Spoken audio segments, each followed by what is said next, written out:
Nesse vídeo eu quero falar especificamente para as coordenadoras de campo. Quando existe a igreja matriz e as congregações, e essa pessoa então é escolhida por Deus para coordenar o ministério infantil de todas essas congregações. Mas se você é coordenador infantil apenas de uma igreja, assista também porque vai te abençoar muito.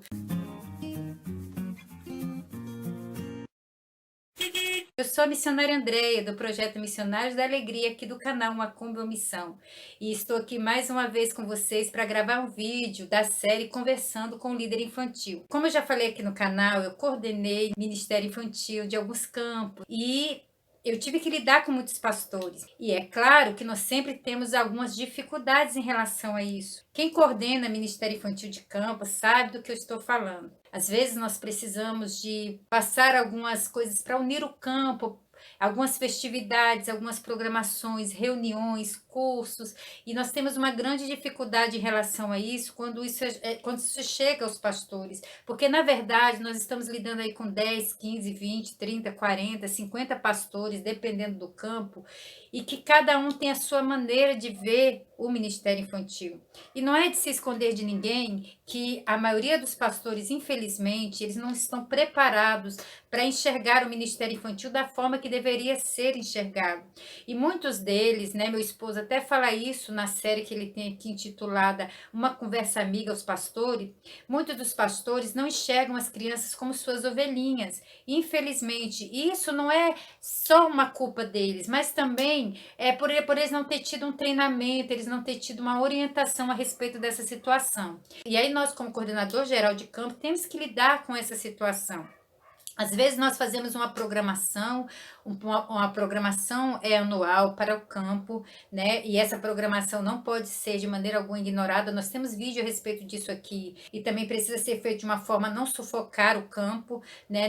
Porque eles também têm as programações dele, da igreja. E às vezes nós fazemos essa programação toda e ela bate de frente com o pastor. Pelo fato de nós sermos um coordenador geral de campo, nós temos uma certa autoridade, né? Porque nós coordenamos, nós somos coordenadores ali de criança do campo, mas essa autoridade, ela nunca pode exceder ao pastor da igreja local. Esse é o grande erro que muitos líderes de criança cometem, líderes de criança de campo cometem, porque eles acabam usando de uma autoridade que não lhes pertence, juntamente com os pastores de campo. Por exemplo, eu posso chegar numa igreja e falar para o pastor assim: olha, pastor, você precisa cumprir essa e essa programação. E o pastor dizer: irmã, mas nós já temos uma programação para esse dia. E aí eu viro para ele e digo assim: não, pastor, mas eu sou a coordenadora geral de campo, o senhor tem que me obedecer. E isso não pode acontecer de maneira alguma, porque por mais que eu seja coordenador de campo geral, ele é o pastor, existe sobre ele uma unção pastoral e eu preciso respeitar essa unção pastoral. Se eu não respeitar essa unção pastoral, eu estou quebrando princípios bíblicos. Quando eu quebro princípios bíblicos, a bênção de Deus não vem sobre mim. O que Satanás está justamente fazendo nos últimos dias, nós não acreditarmos na unção pastoral. Deixa eu falar uma coisa para vocês. Eu tenho nas minhas mãos uma marca aqui que eu quero contar um testemunho para vocês como que Deus me fez enxergar que um pastor tem unção. Né? O Senhor me curou instantaneamente a partir do momento que um pastor apertou a minha mão e me cumprimentou. E tudo isso porque eu tinha uma certa dificuldade de entender a questão da autoridade pastoral. Mas Deus me fez entender de uma forma maravilhosa como é isso. E eu não posso achar que só o meu pastor presidente tem essa unção e os pastores das congregações não têm. Isso é incabível. É claro que existem pastores que dificultam totalmente o trabalho infantil, dificultam totalmente o trabalho do coordenador geral. E nós precisamos conquistar esses pastores. Muitas vezes a ideia que o pastor tem da sede, o pastor de congregação tem da sede, é que só vai na congregação para buscar algo, vai na congregação para interromper a programação dele, vai na congregação para poder tirar-lhe a autoridade.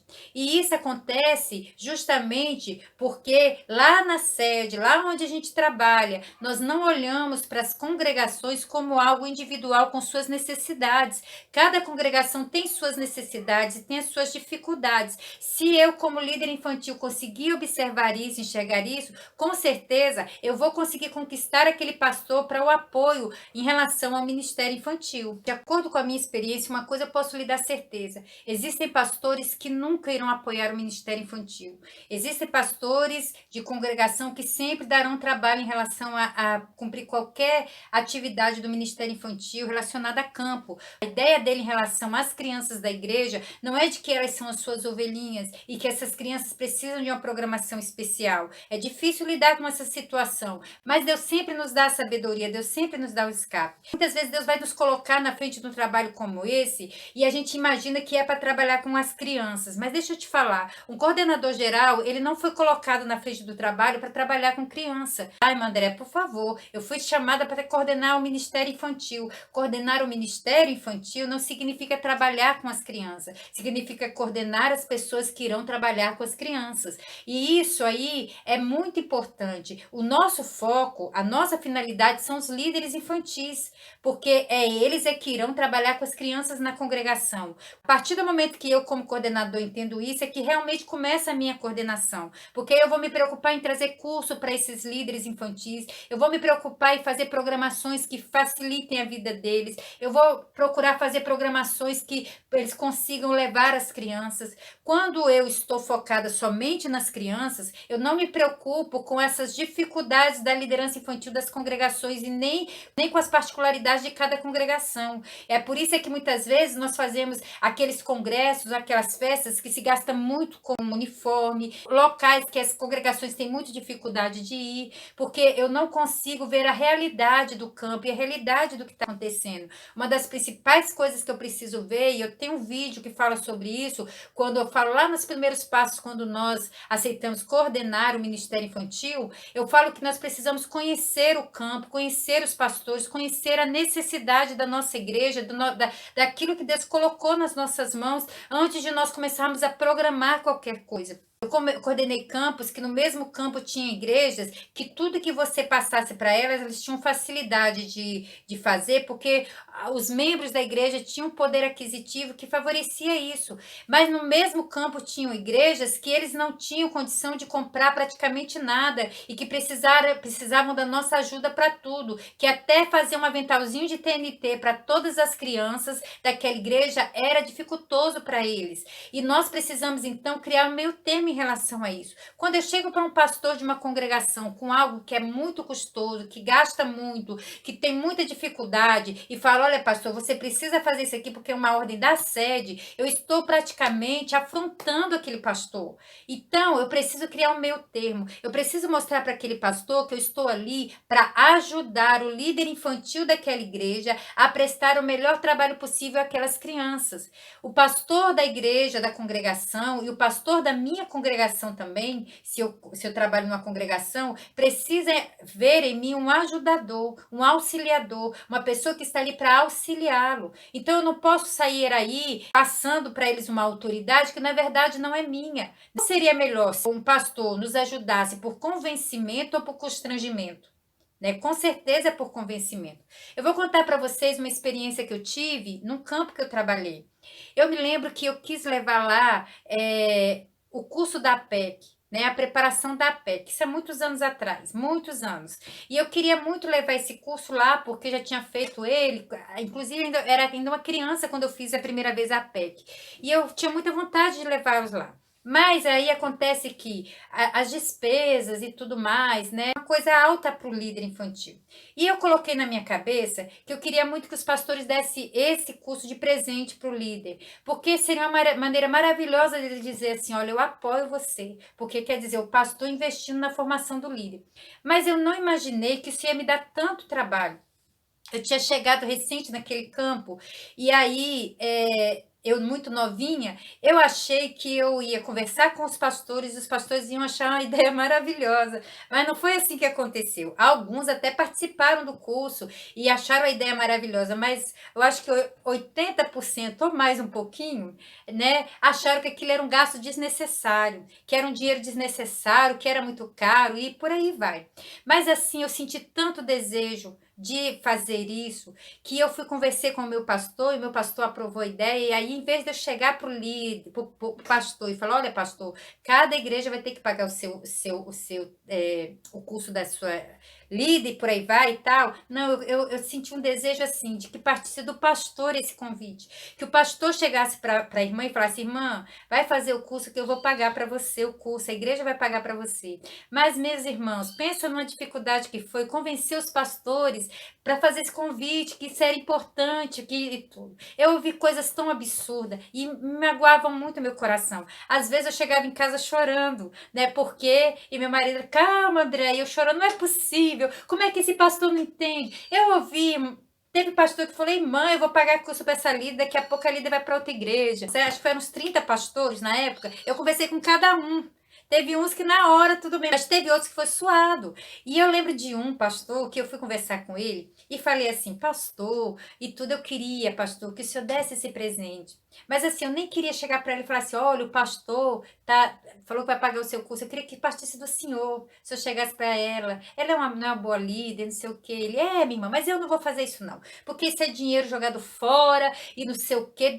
Imagina, eu preparo essa líder, depois ela vai para outro ministério. Eu falei, pastor, mas se o senhor preparar ela, pastor, ela vai ser uma pessoa preparada para trabalhar com criança onde ela for, pastor. Isso aí quer dizer, um conhecimento, menos que ela for para outro ministério, ela vai abençoar as crianças lá. E fui conversando com ele. E ele, assim, ele me falou muitas coisas, coisas até, assim, absurdas, né? E aí eu fui para casa, e eu chorei, chorei, já sai. Assim, na verdade, eu me segurei até ele terminar, né? E aí, quando meu marido me viu, já viu eu com cara de choro, né? Já viu eu com cara de choro. E aí eu cheguei em casa, chorei, dobrei o joelho e falei, Senhor, convence o pastor fulano. Senhor, eu não tenho o poder de convencer, mas o Senhor tem o poder de convencer. Aí, quando foi de manhã, a líder dele liga para mim. Aí fala assim, irmã André, eu tô muito feliz, tô muito feliz, tô muito feliz. Eu falei, o que que foi? A senhora acredita que o pastor fulano de tal ligou para mim hoje de manhã e falou, irmã, se prepara com toda a sua equipe, porque todos vocês vão fazer o curso da PEC, quem vai pagar vai ser a igreja. Irmã do céu, olha que pastor maravilhoso que eu tenho. E eu exaltei o pastor, né? E falei, é mesmo, irmã, olha, valoriza seu pastor. Não é qualquer pastor que faz isso não, irmã. E valoriza, não sei o quê, né? Mas só Deus sabe, minha irmã. Hoje eu tô suando aqui, que tá muito quente.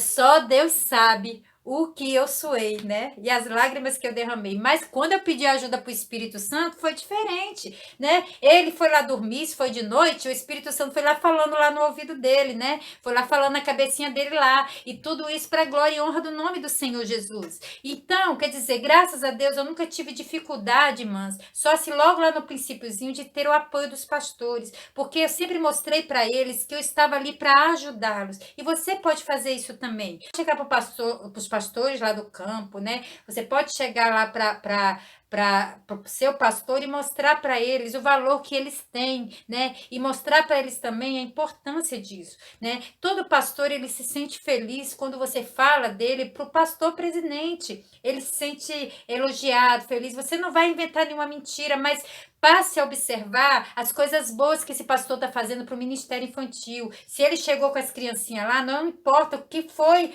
o transtorno que foi até trazê-los lá. Mas se ele chegou, mostra para o pastor presidente. Olha, pastor, o pastor fulano enfrentou tanta luta, mas está aqui com as crianças. Isso é uma bênção, né? Procure ir no culto infantil das congregações. Claro que a gente não pode ir em todos, mas quando chegar lá, exalta o pastor, né? O pastor, eu louvo ao Senhor, Deus, né? Pelo espaço que o Senhor dá aqui para as crianças, né? Para fazer o culto, né? Vai ter igreja que você vai chegar que o pastor nunca foi no culto infantil, tá lá só porque você é da sede, tá lá e ele tá querendo marcar presença. É a hora que você tem, é a oportunidade que você tem. Eu sei que o vídeo está ficando um pouco longo, mas eu tenho assim algumas experiências para contar especiais nessa área, mas eu quero contar pelo menos mais uma, que foi uma vez que eu fui conversar com o pastor, inclusive sobre esse curso, né? E ele virou para mim e falou assim: "Irmã, eu já falei sobre isso no canal". Ele virou e falou assim: "Irmã, para mim departamento infantil não devia nem existir". esse negócio de departamento infantil é só para dar trabalho e não sei o que. Foi falando. E aí eu fui conversando com ele, mostrei para ele que as crianças eram as suas ovelhinhas, que Deus ia pedir conta. Mas, irmãos, eu falei isso com o maior carinho. Eu não falei assim, pastor, mas Deus ali pedir conta. O senhor não pensa que Deus. Não, eu fui mostrando para ele a luz da palavra, né?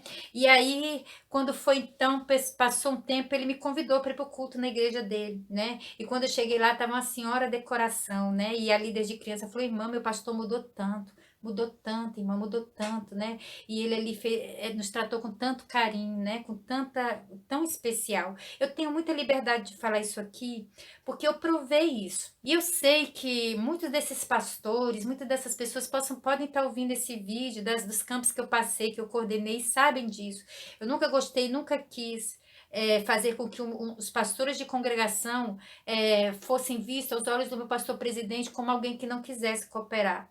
Nem sempre eu recebi o apoio que eu gostaria de alguns pastores, mas acontece que quando foi chegando o final do ano e tudo, eles foram mudando o coração, né? Então, que você que está coordenando o Ministério Infantil, saiba levar uma ordem do pastor presidente para o seu pastor, saiba quando chegar alguma líder reclamando do pastor dela, saiba mediar essa situação, tornando essa situação de paz, seja pacificador, né? Não adianta a gente ficar reclamando, é mesmo, esse pastor, não adianta, né? Às vezes ele não teve ainda a sua visão aberta para o Ministério Infantil e vai ter muitos que nunca vão abrir, mas nem por isso você vai se tornar inimigo dele, vai se tornar uma pessoa que quando você chegar na congregação, ele repudie você, se sinta incomodado com a sua presença. É o caso muitas vezes dos líderes que vão visitar as congregações, aí chega depois para o pastor presidente e começa a reclamar, eu fui na congregação tal, vi isso, eu fui na congregação tal, fui aquilo. Você é coordenador, você é um líder. Se tem algum problema, primeiro a gente vai tentar resolver. Chegar para o pastor presidente tem que ser a última instância, né? Depois que nós já falamos, inclusive, com Deus.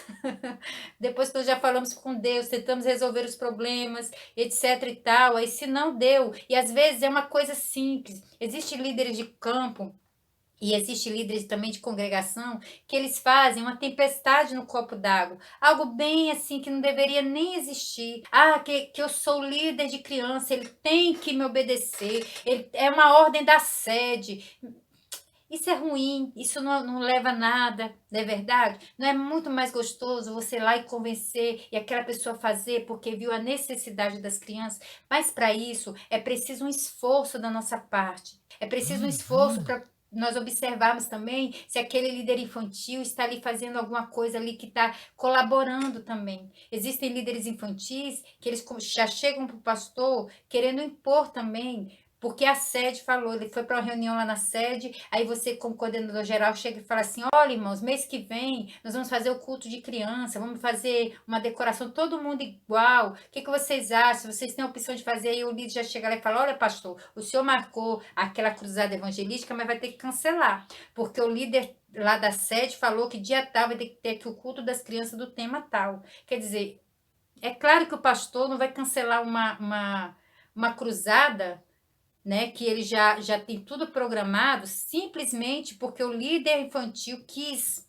de maneira alguma, né? E a gente precisa também ser flexível às situações das congregações, às programações das congregações. Às vezes nós programamos alguma coisa e principalmente aquele líder que não faz agenda, manda aquela programação em cima da hora e a igreja tem que cumprir porque é da sede, né? Isso não pode acontecer. Precisamos usar aí os meios de divulgação, né, de conversa. Outra coisa que conquista o pastor é você conversar com ele, você dar atenção a ele, você chegar para ele, né? Quantas vezes os pastores que eu coordenei sabem disso? E para mim era um grande prazer chegar para ele e perguntar como é que tá lá as crianças da igreja, pastor? Tá uma bênção. Irmã, tá assim, pastor, pois vamos lá conversar, né? Vamos lá resolver. Vamos marcar um dia para eu ir lá, pastor, e marca o dia, e você se esforça, vai lá, ajuda ele, mostra que você está solidário. O pastor chegar e falar assim, irmã, temos condição de fazer isso, então vamos ver, pastor. Será que se a gente se esforçar, a gente não consegue? Irmã, mas não teve jeito, não tem, por isso nós vamos ficar ali para aquele pastor de cara feia. Os problemas são grandes, mas é muito gostoso, viu? Quando você tiver ali o campo ali, né, todo ali sintonizado com você, com desejo de fazer a obra juntamente com você vai ser muito bom, mas isso vai demandar tempo e esforço, mas vale a pena, viu? Porque olha só, se você principalmente for coordenador de campo, toda essa coordenação vai atingir as crianças do campo todo. Já pensou que maravilha você conseguir atingir todas as crianças do campo? E isso vai ser uma bênção. Olha só, espero que esse vídeo tenha te ajudado. Assista os outros vídeos aqui, né, da nossa série Conversando com o Líder Infantil. Meu esposo tem uma série muito interessante também, que fala diretamente para os pastores, e você também pode aprender mais um pouquinho lá, passar para o seu pastor. Comente, faça seu comentário aqui, fale algo a respeito. Com certeza as pessoas que lerão os comentários aprenderão mais também.